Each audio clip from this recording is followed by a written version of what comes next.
to the Laughta Likes Show on NBC, your favorite go-to podcast to discover and connect with the hottest Arab talent globally. My name is Laughta, and today I have another very likable guest for you. Now, it's not often she visits planet Earth, but when she does, she takes us into the fantasy world of Khaleeji Blonde. Welcome to the Laughta Likes Show. Hi, it's so nice to be here. It's great to have you. I love what you're wearing. I love your style. I had to give you that compliment to kick it off. Thank you. Thank you. Very welcome. So your style, your music is very unique because you represent a character, a fantasy character, and you use music as a form of storytelling. So my instant question is, why did you choose music as the form of expression? I feel like naturally through the discovery process in my life and different mediums and art forms, music always just spoke to me. And I think it's the direct way to speak to the heart and the soul. So that was kind of very important for me. I feel like it pierces right into the heart, and that's exactly where I want to be. That sounds so beautiful. You're very artistic in your style, and I see you're carrying a book. I must point out. Oh, yes. What is this book, if you don't mind me asking? So this is a book that it's a representation, more of a symbolic thing of a book that I have drawn all my inspiration from. As Khaleeji Blonde, I'm the author and the writer, storyteller of a story that has come from another place. And hopefully through time, I can reveal those parts of the stories through my music. How exciting. You leave us wanting more.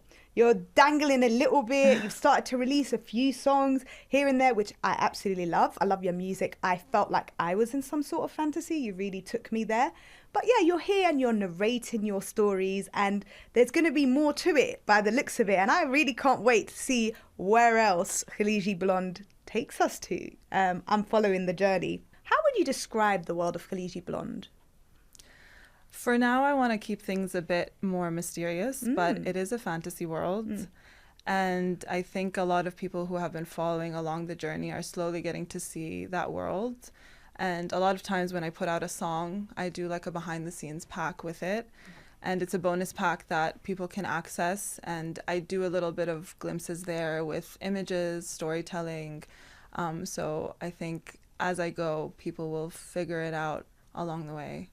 I really like that. That's quite smart marketing in the world of Earth, on planet Earth, because you have to be different and think outside of the box and engage your followers and supporters of your style and music in different means, different forms, and make it really interesting. And that's something that I feel you're already grasping, and you're drawing them into your own world at the pace that you would like to reveal each and every story. So I commend you for that. For me as an artist, that's one of the things that I've always tried to do with my campaigns, is create moments and create ideas that have not been done before. You know, I've had websites where I've released music just to particular people that have signed up to it. I've been in a WhatsApp group chat before with my most loyal supporters and, you know, sent them exclusives. I think I've done meet and greets and eaten with some of my supporters as well. I can't remember at one restaurant in the past, you know, trying to think of ideas that are different, that are engaging, and also in a way giving back to the most loyal supporters. Of course, of course. I mean, yeah, that's everyone who's supported me so far. That to me, I feel like we're all in this together and we're going on a journey together. So it's very important that we constantly are, you know, connected, and I show them how much I appreciate them. Absolutely. Were you always drawn into this world of escapism? What inspired it? The world around me inspires me, and honestly, that's, to me, fantasy. I view the world through that lens already. So for me, every moment in life, every situation, whether it's a dynamic, a certain right relationship with someone, or any type of situation that you're in, it ends up being, right, in a sense, a learning lesson and a thing that can set you up along your journey to another path. And for me, if you look at everything symbolically in that way, it brightens life. I think it gives us more motivation to keep going on. If everything is more of like a challenge and there's a journey and it's heroic, and we can look at the symbolisms and find deeper meanings and things. So just naturally, that's the way I move through life.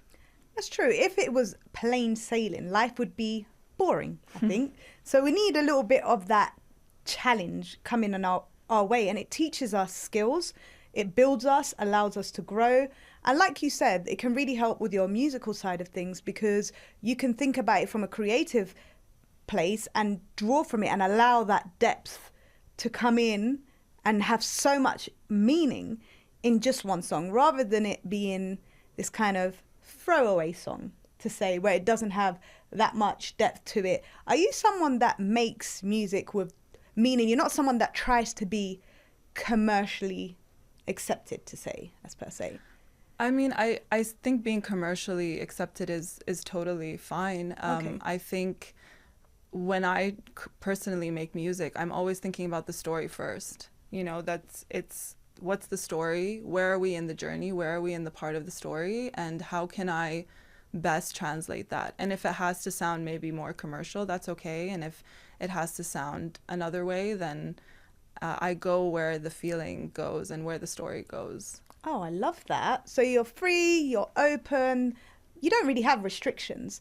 And as I feel as a creative, we shouldn't ever restrict ourselves anyway. We should go with the feeling, because ultimately the feeling is what is creating the music. So if we ever block that feeling, then we're not being authentic to ourselves, and it's not going to translate well, which is something that, you know, I know you're very, very passionate about. And what do you want people to take away from your music then, thinking of that? I think, you know, the reason why I wear a mask and the reason why everything remains open and mysterious is because I want people to feel like they can insert themselves within the story, within the journey. And it can be a relatable source for anyone that's going through anything. I think in time people will understand that journey more, but it's something we all go through in life, you know, struggles and finding the light after the dark and maybe going through it all over again. But that's a very important part of what I'm trying to say and tell through my music. So intelligent. You are kind of almost like a canvas, you're saying, in a sense, where you allow people to draw and paint their ideas for you and take from you. And it's an equal play. Everyone's involved in the creativity and exactly how they interpret it. I think that's such a beautiful and powerful way of seeing it. You're busy. You're releasing a series of songs which are associated with different colours per song. Yeah. Do you want to tell me a bit about this? Of course. Yeah. Currently I've been, so from the book that I'm, you know, inspired by, there is a certain chapter or part of the story that I've chosen as the first story that I want to tell. So everything is in no particular order. The order will make sense in time. But right now I'm releasing a series of songs, and the first one starts with colors. And that one to me represents white, more of a blank slate. And then the next song comes after that, which is Lost, and that's currently already out. It's green and represents the feelings of being lost. And so right now the story is backwards. You'll have to listen to it to understand. But I will be releasing a couple more songs that will then complete that story and complete that colors narrative. Oh, so you've deliberately chosen to release the music backwards. Does that mean you had the music compiled and ready in the frontwards order, and now you decided to do it the backwards way? That's quite smart. Again, it feeds into this marketing, which I think you're really good at, is having this synchronized form of, I'll say, campaign, where everything links important to your artistry, from the artwork to the sounds to the music videos to the image. Do you think about all of these at once, like in concordance with each other when you're due to release? For sure. I think everything comes to me slowly, and it's very beautiful to be able to play with the sonic elements as well as the visual elements. And I do kind of picture it all together. I think a lot of people refer, in this world, we say synesthesia sometimes, you hear sounds and associate it with colors, and that's kind of already how I have been creating. So just naturally find myself moving towards the visual elements through the sounds. I love that. So do you ever have a creative block where you depend on the opposite? Usually when we have creative blocks, we start with the music. The music is what we ultimately invest our energy into. Yeah. But have you ever had a creative block and started the other way around with your colors, for instance, and then that's allowed you to create the music? I have. It's definitely a restrictive way, I think, to make music, to kind of want to associate everything with a color or a storyline. But I think it's been very empowering at the same time to be able to just have this guideline and force yourself to find creativity through that. And of course, I have creative blocks all the time, but I think what I've noticed is when I just sit in it and let it be and let it come to me when it needs to, naturally I find that it will, make its way exactly the way it needs to be. Excellent. Can we get any glimpse of how many songs we can expect on this new project? For this one particularly, hopefully around 3 more songs to complete this cycle. But nice. You never know. You never know. And I know you touched on the mask briefly in context with something else. Could you expand on what the mask symbolizes? Because obviously it's very striking, it's standout, it's unique to you, it's like a unique selling point. What does it symbolize? Yeah, the mask for me is, in my world, it's armory in a sense, right? But I would use it in a symbolic way. I think it represents a veil between this world and my world, as well as, right, the character and the audience, and it allows people to just have the space for their own interpretation and their own version of what the story and who the character and hero could look like. Did the mask come right from the start of Khaleeji Blonde? Was that an idea, or did you start making music and ever release a song without the mask? The mask slowly definitely came, it came to me through time. Okay.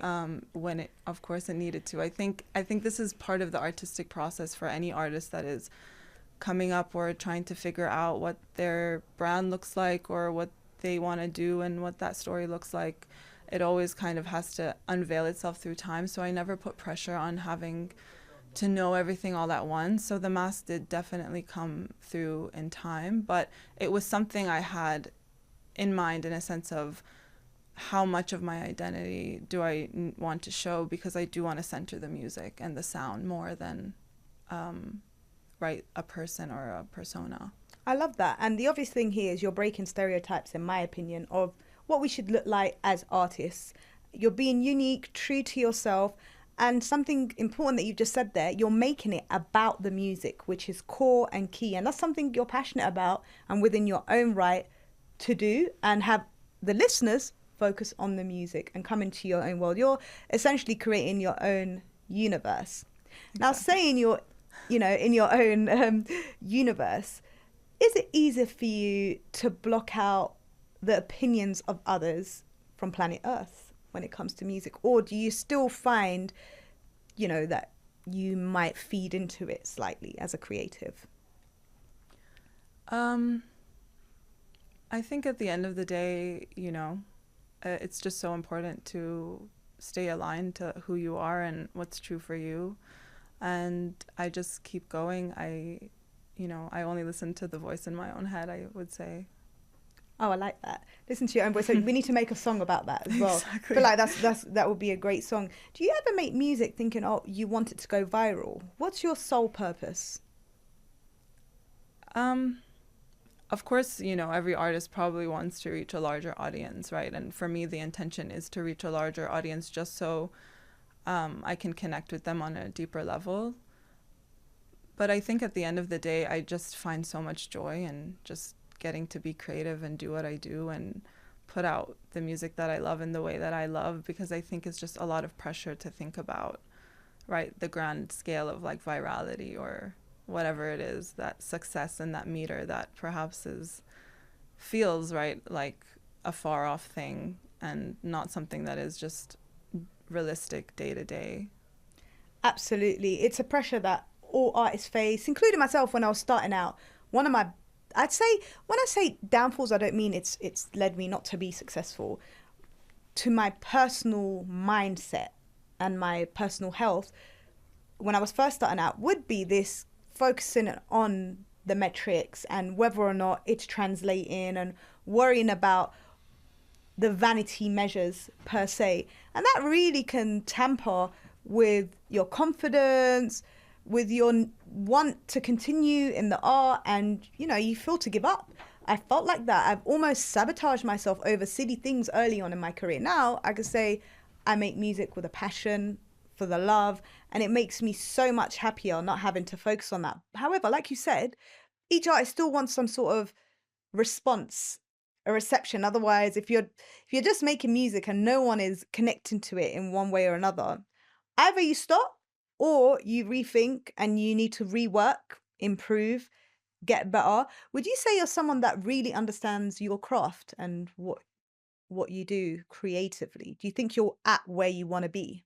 I'm talking about the creative, not in terms of metrics. Yes, yes. I mean, well, I kind of want to go back to like, what you were talking about, your own personal struggles, because I think that's an important story, right? And like a struggle that I think a lot of artists and just creatives, right? It doesn't have to be in music, it can be in any art form or any career. Oftentimes it feels hard to navigate, right? And you were just saying yourself that you really struggled with it and had that push and pull. And I think it's a very normal thing that maybe it's not talked about enough. So like you highlighting that is very important. Thank And you. I appreciate important that. for, yeah, and important for other artists to hear it. And I hope you can share your story too, it's so important. Yeah. Thank you. I think it's important that I do use my voice and also teach. But it's not about teaching. It's share my experiences with either up and coming artists or artists that have already been doing it for a long time. Because some people might look at me and think I have it well put together. And that's one of the hardest things deep down that I faced.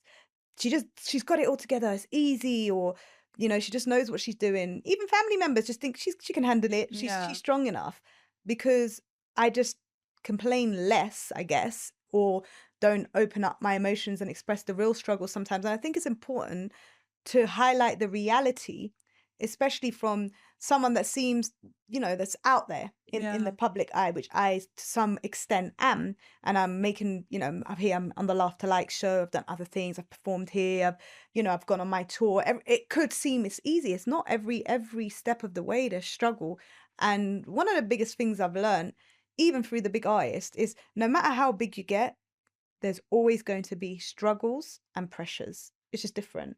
for sure. And sometimes even the same ones, because we all yearn, I don't know about Khaleeji Blonde, of course, you're in your own fantasy. We all yearn for some form of acceptance, whether we want to publicize that or not. So even for the bigger artists, I know if you release a song, you want it to do well, you have 10 times that pressure to uphold that song of yours that got to the #1 chart or number 5 or top 10. You still have that pressure to deliver your upcoming song. Can you keep up? Because at the end of the day, this industry is so fast paced, and it's about longevity. And if you're in it for the long run, be prepared for those quiet times when nothing happens, where you make zero income. Are you ready for that? Where you might need to even go and get a part-time job, to fund whatever you're doing. There's going to be those moments, and then you could come back. I've heard stories of artists who have been signed and they've tried to get somewhere and their label doesn't release their music, and then later on they've gone and worked, and then they've come back and they've managed to do well. So it's not a linear form, this industry, and I think we have to share that. And yeah, we also have to be very supportive of each other. Is this something that you consider important? Because I know you're in a fantasy world, but are you someone that sees yourself as supportive and like support systems? 100%. I mean, I think to focus on the negatives, right? Or like the struggles it's a reality. It's Mm. real and it's happening. But when you can lean on others and find support systems, and even if it's just that one thing or that one person, when people reach out to me and are inspired by the music or say, keep going, whatever it is, to me, like that keeps me going. Like I genuinely love every single person that is here with me on the journey. And like, even just that one person, I remember when I just had like just one follower and I was like, that's okay, like that to me it's such a joy that there's at least one person who's wants to support and push me, and that carries me through. So I think it's so important for no matter what struggles you're going through is just stay focused on your center and your heart and why you're doing what you're doing. So true. Would you say Khaleeji Blonde has experienced personal challenges, and how has she dealt with it? How has she dealt with it? I think at the end of the day, the music and the story say everything that they need to say. Yeah. I love that. Short and sweet, and we'll keep it that way. Now, you have your song Maybe. That's done really well. Almost 1 million streams, right? Thank you. Yeah. How did it feel seeing that? Because how many songs have you released so far? There's only 3 songs Yeah. out. That's one of them. Yeah. Yeah, so to see that kind of number and you've released 3 songs, that's epic. How did you feel to see that? It's interesting because when you brought it up, I oftentimes don't actually like look at the numbers, even though I think it's important to know, where you're at and keep pushing yourself. Mm-hmm. But that was my first song, and to see it, resonate with so many people. I mean, I'm not sure exactly what it was that, garnered that attention, but it is, of course, it's motivation, it's a joy, and um I can't wait to see, what this it's currently like the song, even when I perform on stage, I feel like that's the song, and I can't wait to see kind of how it continues to grow and hopefully hit the million soon. We applaud you, and I'm Yeah. sure it will. I know when you start to release more music and you continue to grow, everything will grow with you. It's a no-brainer. I did notice one thing when I was listening to your music. There wasn't much well, there wasn't Arabic language in there. Aside from a short voice note, I don't know who it was, but there was some sort of conversation happening in Arabic. Is this a conscious decision, or can we expect some of the Arabic language infused in the music? I think currently it's a conscious decision. Okay. But expect the unexpected and you'll see. Who Yeah. are your biggest inspirations in music? Do you have any? My biggest inspirations, yeah, there's a lot of artists who inspire me. A lot of artists in this world that inspire me, definitely. Um, I think a lot of people like can see, the inspirations where I get them from. A lot of early 2000s music, a lot of artists from that time, and a lot of current pop artists as well that I really appreciate and admire. Okay. Yeah. You don't want to say who? We have to listen to music. And no, I'm happy to share. I mean, I've loved listening to, artists such as Aurora and Lord, Oh, Bon yes. Iver. It's a wide range of music, so I'm very inspired by a lot of different genres and different styles and artists. Yeah, I love the years of 2000s. And it's just, the music at that time was different. I don't know if it's nostalgia Mm, that we yearn. I can't quite understand. However, I do feel like the music in the year 2000s was just for people like me who missed the 2000s, So that was a very important time in music. And I feel like obviously before that there was also an important time in music, but we're all part of that, and we are taken from our history, and yes. it's coming with us and translating within our music, and music has to evolve. That's one thing we just have to accept. It's never going to be the same, and each song is always going to be different. Okay, so you landed from whatever universe you're from, which I love, and this fantasy, at Bohemia Cafe, where you've performed. What was it like performing at intimate venues? That's something that you like, or do you prefer big stages? What was it like for you? Yeah, the first 2 shows that I've ever had, the first one was at the Warehouse here in Riyadh, Yes. and then Bohemia and Khobar. Nice. Shout out to both of them. Those are, I guess Bohemia I would say is more intimate. The Warehouse is a little bit different, but Hmm. both of those stages, I mean, the reason why I enjoyed that a lot is because the audience are so passionate about music, and you can tell like how much support they want to give and how interested they are to be there and invested they are. So I definitely loved that it was very intimate and I could connect directly to people, and hopefully, yeah, big stages in the future, intimate stages. I think all stages are great, and whatever the story needs, like however I need to tell the story and share it, that's what draws me, to a particular place. I love that. And both venues you've mentioned, they're grassroots venues. Yeah. And they're so important. The work that they're doing, the platform that they're giving has to be credited, because we definitely need more of that to be able to showcase the incredible talent that's coming up and rising from the scene. Is there a country that you'd like to perform in that you've not performed in? Yeah, in London, anywhere, I would love to just connect with everyone around the world. Absolutely. Let's go back to social media a little bit, because I did see a particular video of yours which was really nice. I came across you before the show and everything, and you were outside in a car singing along to your song.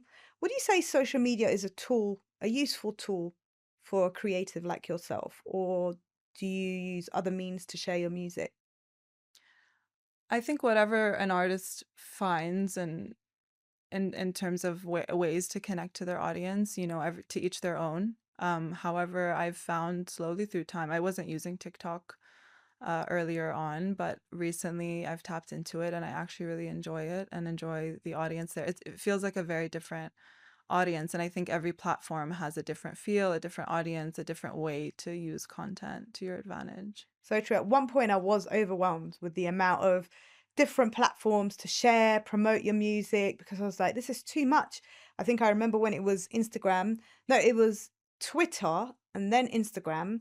And then Snapchat came into place. And I was like, I just can't do it. I still till now don't really know how to use Snapchat. I get people adding me. I don't know if I'm meant to accept it or not. I really don't know what you do on there. Yeah, it's hard to navigate. Yeah. Definitely hard to navigate everything. Yeah. And then TikTok came and I was like, right, am I really going to go for it? So at first I was reluctant, but I realized actually I was shooting myself in the foot, because it's a great platform. It takes you to a huge reach and you can utilize it in a way that you want to. Exactly. That's what's always important. Whoever, don't feel pressured to make content like everyone else. Like, find something that works for you. And I promise you'll really, like, I love posting everywhere now, just because I found my rhythm.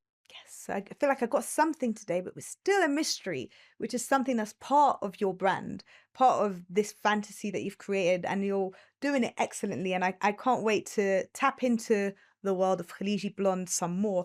But we are going to get into a quick game of Spill the Tea. This is where I fire out some quick fire questions, and I just want the first answer that comes to mind to be shared with me. So here it goes. Planet Earth or Planet Khaleeji Blonde? Planet Khaleeji Blonde, always. Well, waffles or pancakes? Oh, I enjoy pancakes. Okay, yeah, me too. Yeah. Friends or no friends? Oh, friends. Okay. We need our warriors and supporters always. Agreed. Favorite hobby? Music. One thing Khaleeji Blonde takes everywhere? Lipstick. I love it. And my sword. And your sword? Oh, where? I didn't see the sword today. So, somewhere. Yeah. Okay, yes, excellent. Yeah, mine would be my glasses. Yeah. Dogs or cats? Cats. Okay. They're magical, they're mystical. Dream collab? Dream collab. Oh. I don't know if I want to say. Okay, we keep it a mystery. We'll keep it a mystery. Until it happens. Writing lyrics on your smartphone or using the good old pen and paper? Pen and paper. All day. Always. Oh, right. Okay. I love it. I bet you draw, because you're like artsy crafty. Do you sit there drawing as well? I love to. Yeah, I love to sketch, draw comics, and yeah.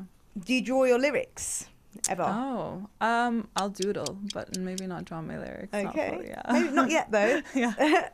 Next time you do it, you'll be thinking of me. Exactly. Now, just before we wrap it up, Yeah. I'm going to get into Artist Baton. This is a very key moment of the show and something that I always push for, which is supporting other talent, supporting creatives and having that community feel on my show. Is there an artist that you would like to see on the Laughta Likes Show that you would like to pass the Artist Baton to? There's so many.